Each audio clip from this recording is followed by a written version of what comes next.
Hello to all of you wonderfully killy people. Welcome to Let's Get Critical. My name is Gar.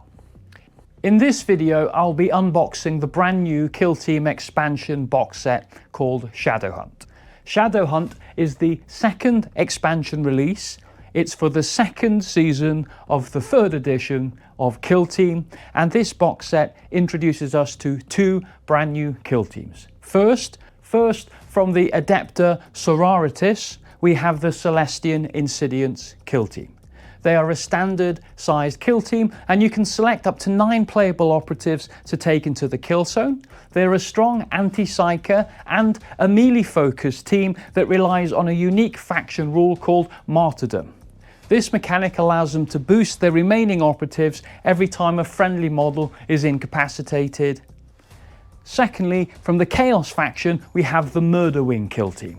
They're an elite 6 operative kill team which specialises in high speed aerial assaults using their jump packs. They're another melee focused team that centres around their unique boost ability, which can help perform actions that increases the team's manoeuvrability so they can ambush, stun and even sometimes drag their enemy opponents around. Here we are with the box on the table, and as you can see from Games Workshop, as always, there's some fantastic artwork. You can see down here we have the Night Lords painted up brilliantly in their electric blue, and we can see the Sisters of Battle. And here it says Shadowhunt, Faith versus Heresy in the Shadow of Alien Terror. Let's turn the box over now and let's see what's on the back. Here you can see a breakdown of the box contents. At the top here it just basically tells you you've got the Shadowhunt Dossier assembly guide and some token sheets, the 2 game boards, the Adepta Sororitas transfer sheet and the Chaos Space Marines transfer sheet. You have the 2 kill team card packs, and it includes 16 miniatures, the full Celestian Insidiants kill team, which is 9 operatives, and the full Murderwing kill team, which is 6 operatives. Here on the back as well, you can see some fantastic pictures of the models already painted. You have the Celestian Insidiants here, and down here you have the Murderwing. These are 1-to-1 scale, but I don't want to stand here talking about the box all day. Let's crack this box open and let's get unboxing.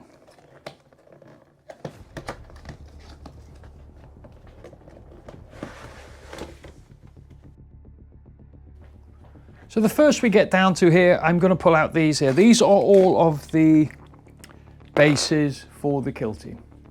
It's really simple, all together in one pack, and obviously I think that will be for the Chaos Lord. So nice together, and let's get down to the sprues. The first sprue I'm going to pull out for you is this one here, which from the looks of things is from the Chaos Lord. I can see already that there's lots of stuff. There's some warp talons, and those are the edges to his backpack with the skulls on them there. You can see parts of his jump pack here. He's got some options for 1, 2. There's only 2 options because you're kind of fixed with his shoulder pads, his pauldrons. For the heads, you have a head here. And it looks like there's only 1 head option as well. So he's not very customizable, but you can get to see, you know, that he is a cool model. Oh no, there's the head, sorry, that's the head I want there. That's the Chaos Space Marine head with the horns. I don't really want to go for the flash. He's got his plasma pistol down here. So I'm looking forward to painting this model. It's just 1 sprue. This is the Chaos Lord. I'm not sure if this is a new one. I think it is. As far as I know, this is a new one. So people, you know, who collect the Night Lords will be buying this. But let's carry on and let's look at the next sprues. The next sprue I'm going to pull out is also for the Chaos Night Lords as well, I can see. So here there's a lot more detail going on, and this is a normal double-sized sprue. There are more of the warp talons down here, and more warp talons here. There seems to be quite a few of those. There's lots of other weapons as well. Here is a long 2-handed weapon, and there's some power swords, chain swords. There's the chain glaive weapon. another chainsword and a chainsword. Here you can see the wings for the Curse Claw, which look fantastic, and these are the side pieces that come out of their wing packs. So it's all looking really, really good. You've got the body parts, and again more jump packs as well, and 1, 2, 3, quite a lot of the actual pauldrons. So let me just flip this over and have a look at because I don't particularly like the heads. I like to have the helmets on mine. So here is 1, 2, 3, 4, 5, 6. Yeah, there's quite a lot of the heads, and they're all helmets, which is what I prefer. So I'm really looking forward to painting these, but let's look at the next sprue, because let's see what's next. The next one I'll be getting out is the final sprue for the Night Lords. As you can see again, there's more warp talons here. So it looks like every single one of the operatives can have warp talons if you want to. There's also another set of backpacks. So it's the 5 bodies that we have. There are only 5 bodies, and obviously with the Chaos Lord as well means 6 bodies. I'm going to do some magnetizing for this kill team, and I'll be doing a separate video on magnetizing them as well. There's the arms for the Cursed Claw. And then, is there any more heads on here? No. So, oh yes, that's the Cursed Claw head. That's another head. Yeah, so there's quite a few selections of heads. I like them all having helmets because they're easier to paint, and I actually think that they just look cooler as well. So that's the end of the Night Lords. I'll be doing a painting guide on these like I normally do, and then obviously doing a review guide for them as well. But let's look now at the rest of the sprues in the Shadowhunt box set. The next sprue down, we get down to the Adepta Sororitas. I think that's how it's said. I'm not good. The Sisters of Battle, I usually call them. It's easier. This is a standard sprue. They're actually quite small models. They're quite flimsy compared to Space Marines, but you can see there's their little skinny arms holding the maces, and there's all the cloaks and robes, and like the little crossbow attachment that goes onto the, I think they call it the stake glaive or the stake thrower, or something like that. So they all seem to have this crossbow attachment to go on there as well. So that's the first sprue for those. And the next sprue down is also for the Adepta Sororitas as well. It's very much the same. You can only really make out, you know, the robes, and then obviously some swords and some glaives and stuff. So and all the helmet options here. So hopefully as well, yeah, they can all wear helmets, or they can all have a face option as well, like an actual painted face. I'll definitely be putting the helmets on mine. There's quite a lot of heads. There's 1, 2, 3, 4, 5, 6, 7, 8, 9, 10. So it looks to me like there's going to be an option for either a head or a helmet, and I'll be going for a helmet. So that brings us to the last of the sprues.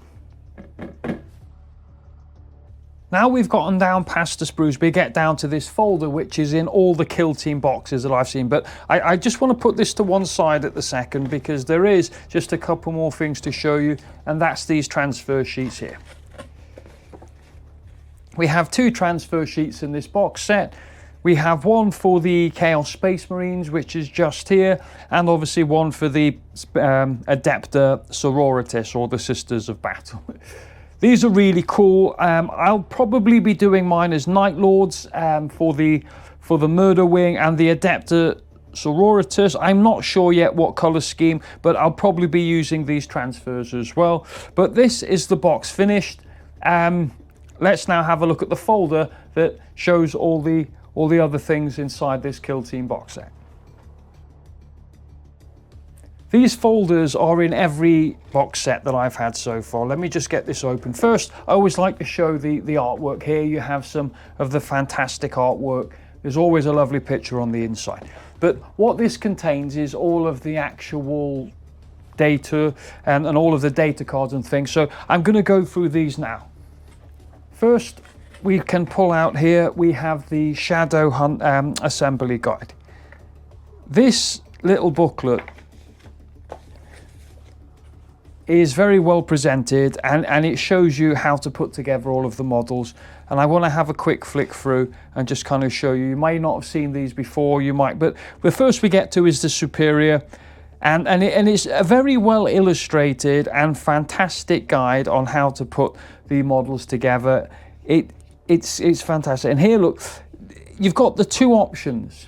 Now, essentially, when you buy these Kill Team boxes separately, not in this box set, but separately, you have two options. You can use them as a unit in Warhammer 40,000, or use them as a Kill Team in Warhammer Kill Team. So here you can build the Denuncier, which is a Kill Team operative, or you can build a standard Warrior operative, depending on whether you're playing Kill Team or 40k, respectively. Again, you have the Censor operative, which has a Kill Team datasheet, or you can build another Warrior.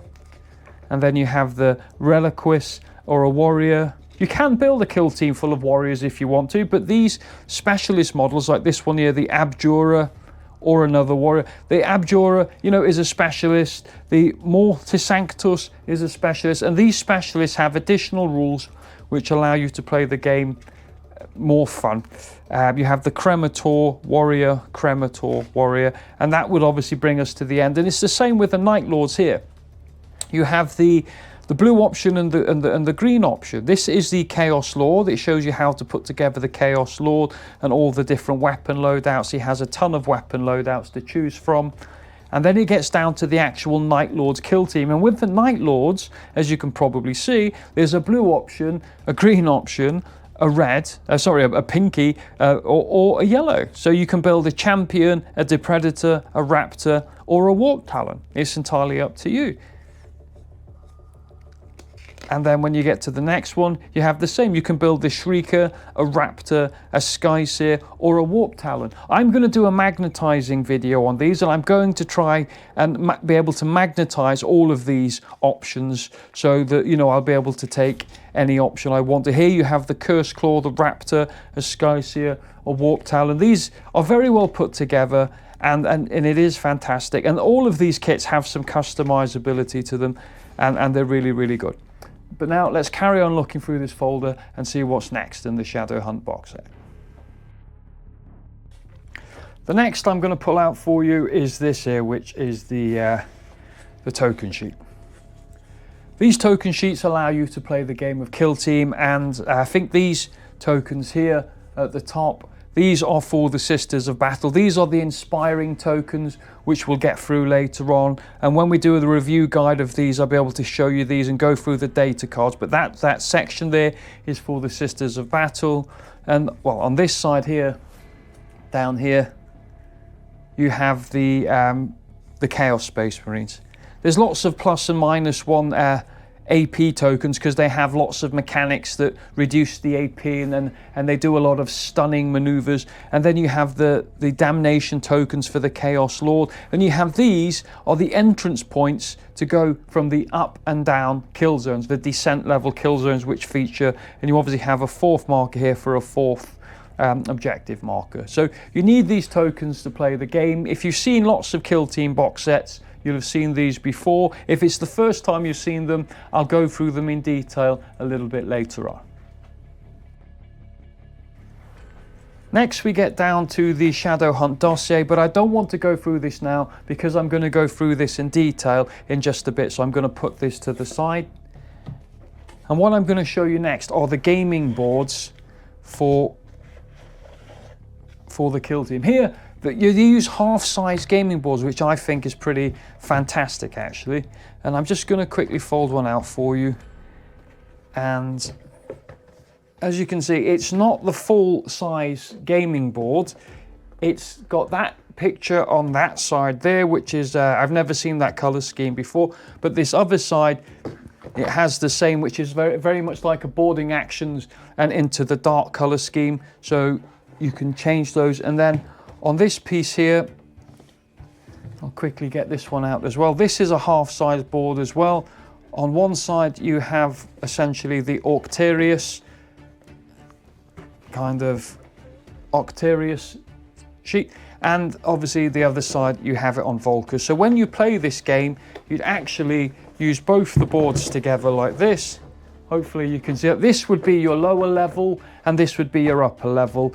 What I'm going to do now is fade into some pictures for you and kind of show you what these would look like. Here we go now. So here I've tried to just set up very quickly and very briefly, you know, a kind of example of the kill zone. And here's a couple of pictures here. So it's not that hard, I think, you know, to actually figure out how these Descent Killzones work. They're kind of really simple. So I'm going to place a token here in the middle, and then a token here in the middle there. And then that's the one token. Down here, I'm going to place the 2 tokens. And then obviously up here, I'm going to place the 3 tokens like this. I hope you guys can see this okay. Essentially, I've got some Orcs models here. So here's an Orcs model here at Killzone 1 on the tomb wall. So if he wants to move up here, he can. As long as he's within an inch of here, he can then spend 3 inches move to come out here. And now he's on the upper Killzone. And it's the same as this guy here. He could dash out to here. He could then reposition and spend 3 inches to come down to here, and then carry on his movement and come to here. I mean, it's a really, really cool idea. This one's set up and it's got the Into the Dark kind of condensed atmosphere, and this one's got the Volcus with the stronghold rules and everything. So absolutely fantastic. Hopefully these pictures have helped, but this is what a Descent Killzone will actually look like. So that's what they look. I'm just going to quickly put these away. You have to, like I say, very careful with them, because there is a certain way of folding them, and you must learn it, or else you can split them like I nearly did there. That's one board. That's the second board. So these are a fantastic option. These Descent Killzones, I think, are absolutely brilliant, and I'm going to be playing them with my friends in the club quite a lot. I think it's a fantastic way to play. But now let's carry on looking at what's inside this folder. The last thing we get down to in this folder are the actual data cards. You have data cards here, which I presume will be for the Sisters of Battle, and you have the data cards here for the Murderwing. I'm going to quickly open a pack of these just to kind of show you some cards, because I love these cards. They're absolutely fantastic. Here you get down to the faction rules. The first thing you'll see are for the faction rules. We have the Astartes faction rule here, which basically just says during each Murderwing operative's activation, it can perform 2 shoot actions, 2 fight actions. If it's 2 shoot actions, a pistol must be selected for at least one of them, and each friendly Murderwing operative can counteract regardless of the order. So that's obviously a special faction rule for the Murderwing. It's got the jump pack rule with some jump pack examples. We'll go through those in the review guide videos. And then it's also got boost actions and some boost action examples. So that's the faction rules. They have a little card here showing you how to put the kill team together. There's a little token guide, and then you get down to these small miniaturized copies of all the operatives that you can select in the kill team. You've got the Chaos Lord, you've got the Champion, you've got the Warp Talon, Skyseer, you have the Huntmaster, Shrieker, the Predator, Curse Claw, and Raptor. So these are brilliant. I love playing with these. They're handy to have at the side of the table. You've also got faction equipment, strategic ploys, strategy ploys, firefight ploys, and the universal equipment. We'll go through these in detail as I go. They'll also, as you'll see, they'll be in the dossier which I pulled out earlier, but that's just an example of what they look like. If you haven't seen them before, they are brilliant. So you have those for the Murderwing. Gotta be careful, they're only made of cardboard. And then you also have the same for the Sisters of Battle. So this brings us to the end of the box set. What I'm going to do now is show you what's actually in the Shadowhunt Dossier. So now we get down here to one of my favorite parts, which are these dossier books that actually come in with the kill teams.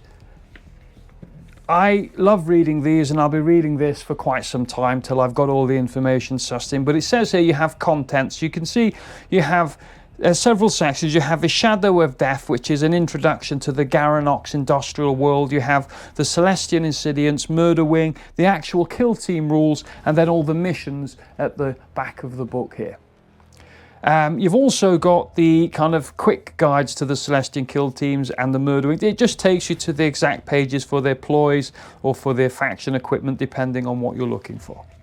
The first section, like I said, is called Garanox. Now, Garanox is located in the fringes of the Ultima Segmentum, and the planet Garanox is a bastion of the Imperial faith, and this is where the action from the book is centered around.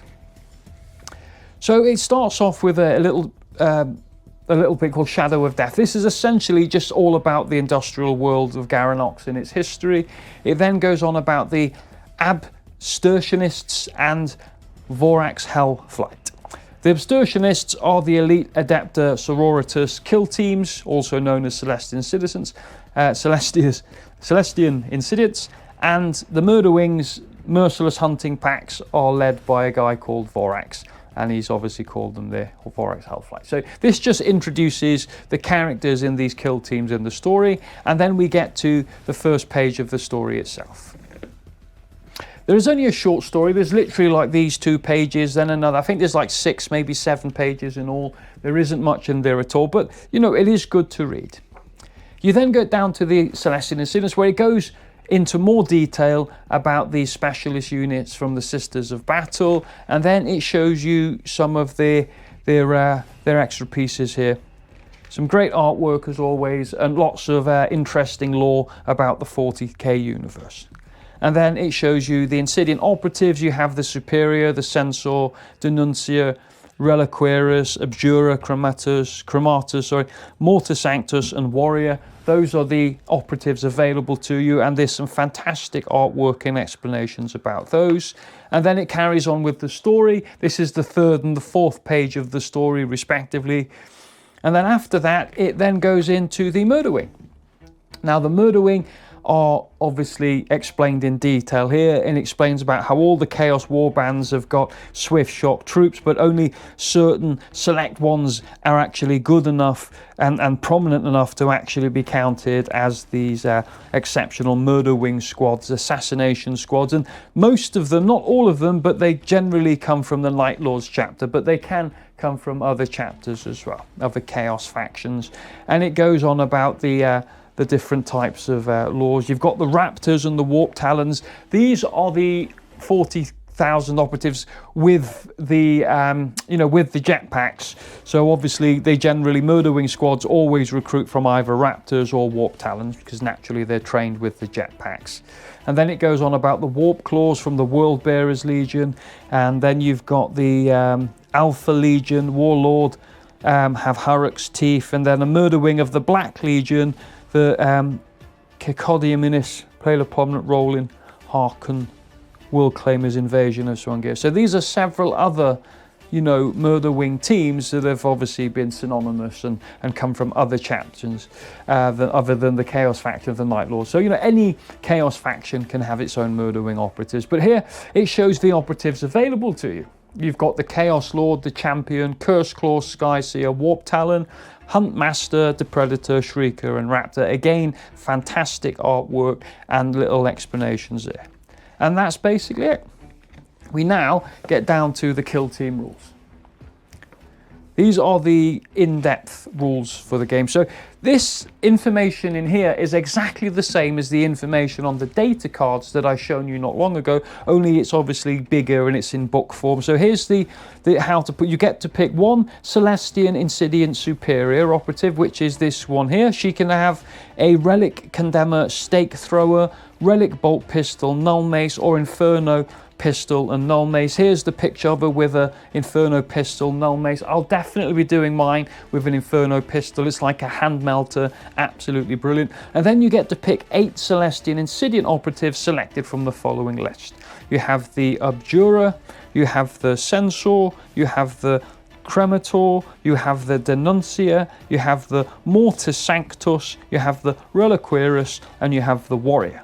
Now, other than Cremator and Warrior, your kill team can only include each operative on this list once, so only one Abjura, one Mortis Sanctus. Your kill team can have 2 Cremators, but obviously you can have as many Warriors as you want to. I don't know why you would, because the rules for these other operatives are fantastic. But it's a 9 operative kill team, and 4 archetypes. If playing with the approved ops mission pack, you get security and seek and destroy. But then we get down to the faction rules for the Celestian Insidiants. The first rule is called Inspiration. Now, essentially, when a friendly operative is killed, when a friendly Celestian operative incapacitates an enemy that has a wound stat of 6 or more, that friendly operatives become inspiring. And if it performs a charge action before it moves, it becomes inspiring. So, you know, nearly everything in the game's got 6 wounds or more, you know, and obviously charging. So every time it does one of those two things, it becomes inspiring. And if it does, the weapons on its data card have the severe weapon rule. So that's your melee weapons and your ranged weapons as well. So that's quite a strong faction rule there. And then you've got this martyrdom rule. So when an inspiring friendly Celestian Insidiant operative is incapacitated, before it's removed from the kill zone, select one other friendly Celestian Insidiant operative that's visible to or within 6 inches of it. Then that selected operative gains 1 benediction from the following. Incapacitate cannot be selected for benediction. Okay. Incapacitated operatives cannot be selected for benediction. So you can't obviously, because there's one here, look, the operative regains up to 2d3 plus 2 wounds. So you can't get killed and then select yourself for the restoration benediction. But you've got 4 benedictions to give to the operatives around you, not obviously yourself. You can add 1 to the APL. You can't do that for the superior, the leader operative, but all other operatives. You can add ceaseless to all the weapons on their data cards, and that's until the end of the battle. So if you did that in turning point 2, it would obviously last for the rest of that point and turning point 3 and 4. That's very strong. The D3 plus 2 lost wounds is strong. And this one here, the operative can immediately perform a free dash or charge. For the former, it cannot move more than 3 inches, but must stand closer to that incapacitated inspiring operative. So every time one of your operative dies, other operatives around them can be given one of these special rules, but remember, they've got to be inspiring. So there, you know, it's looking like a pretty cool faction rule. I don't want to go into too much detail because I'm going to be doing a review guide. You also have the weapons of the witch hunters that helps them with psychic, and it gives them anti-psycho abilities. And then you've got your 4 strategy ploys, which is suspect, of eliminate, wrathful determination, holy resilience, and suffering and sacrifice. And then your standard 4 firefight ploys: glory to the martyrs, faith and fury, unshakable pursuit, and fervent hate. We'll go through those in more detail when I do the review guide and do the battle reports, but now we get down to the data cards. These data cards are the exact same data that we saw on the smaller handheld data cards. These are just obviously in the book, but it's exactly the same in print in data. So let's look at the the superior here. As you can see, the Inferno pistol here, it's 4 attacks hitting on 3s, 4-2 damage, range 3 inches, devastating 3 and piercing 2. So it's essentially a hand melter. I think more or less I guarantee you that's the option that I'm going to be doing for mine. But I'm thinking of doing a little bit of magnetizing for this kill team, because it's something that I've been getting into, and probably be doing a video on that as well. So we've also got the data cards for the rest. I don't want to go through them all, or we'll be here all day. But there's the Denuncia Requiris, Morta Sanctus, and then the Warrior. And finally at the end, you get an explanation of the faction equipment, which are the Psych Out Grenades, Vocifera Mortis, Saintly Relics, and Auto Flagellator. And then you have the marker token guide down here at the bottom. And then finally the designer's commentary, where the guys at the 40K Design Studios tell you about the kill team. So all the information you need to play the new team is in here. I read it last night and again this morning. It's all fantastic stuff, but I just don't have the time to go through it. We would be here all day. Next we get to the Murderwing kill team. So very much the same format. It shows you all of the different operatives, and then it explains how you put the team together. So you have one Murderwing Chaos Lord. He can have Bolt Pistol or Plasma Pistol. He can have Lightning Claw, Power Fist, or Power Weapon. Or the following option is just the Relic Lightning Claws, a full melee build, which is him here. That's probably what I'll be doing for mine, because it makes him proper killy. Really, really good. And then the 5 Murderwing operatives, you've got the Champion, which is here. Plasma Pistol, Bolt Pistol, Power Fist, or Power Weapon. I'm pretty sure I'll be going for Plasma Pistol and Power Weapon myself. And then the Curse Claw, Predator, Huntsmaster, Raptor, Shrieker, Skyseer, and Warp Talon. Now, other than Raptor operatives, your kill team can only include each operative on the list once. I don't think I'll be taking any raptors because the specialists are all fantastic, but hopefully my magnetizing, I'll be able to take some raptors if I want to, and that you cannot select more than 2 operatives with these weapons combined. So essentially you've got the melter gun, plasma gun, and then plasma pistol. So I'm probably always going to take the Shrieker with either a melter gun or plasma gun, which means that only my champion or my Chaos Lord can have a plasma pistol. As he's probably going to have the relic lightning claws, it probably means that my champion will have a plasma pistol, and obviously my Skyseer will probably have a melter or a plasma gun, but we'll have to see. Oh, and for the archetypes, you've got Recon or Seek and Destroy. You then get down to the faction rules here. Here are the faction rules for Murderwing. The first one we get to is Jump Pack. This allows them, to basically maneuver around. They can essentially fly, but only in straight lines. This diagram kind of shows that they have to move an inch to get away from the building, and then they can fly to here, but obviously they have to move to get, because they can't be under vantage terrain. It's quite a long and complicated rule, but once you've read through it, it's not that bad. And then everything that they pass over when they fly, when they use their jump packs, use their boost ability, gets caught in their boost zone. And then you can have special things called boost actions, which are really cool as well. And you've also got the Astartes rule we looked at on the data card. There are 4 strategy ploys: Predators above, Cold or Weak, Nightmare on high, Instill fear. 4 firefight ploys: Malicious narcissism, Murderous descent, Long forgotten honor, and Wings of darkness. We'll go through those in the battle report and the review guides, and then we get down to the data cards. So the one I'm going to look at very quickly is the Murderwing Chaos Lord. Loads and loads of options in a bolt pistol, plasma pistol, lightning claw, relic lightning claws, power fist, power weapon. It's great that you can obviously kit him out. It's definitely going to be worth some magnetizing, I think. My probable is going to be the relic lightning claws, I think. Looking absolutely brilliant. 5 attacks, hitting on 3s, 4/6 with ceaseless, lethal 5 and rending. It makes him really, really, really, and obviously a 3-up save and 15 wounds. He's got some special rules, Path to Damnation and Boons of Damnation. They are pretty complicated, so I'm going to save them for the review guide, but this is all the book shows you in big format. I say I've read this twice already. I'll probably read it again tonight. It's a fantastic read. And then you've got the faction equipment, the blade fins, warp fuel, clawed armor, and vox casters. And finally, you have designer's commentary, some great artwork, and it just tells you, about the team. Absolutely brilliant. I love these dossiers. And the last bit we get to right here is the mission pack.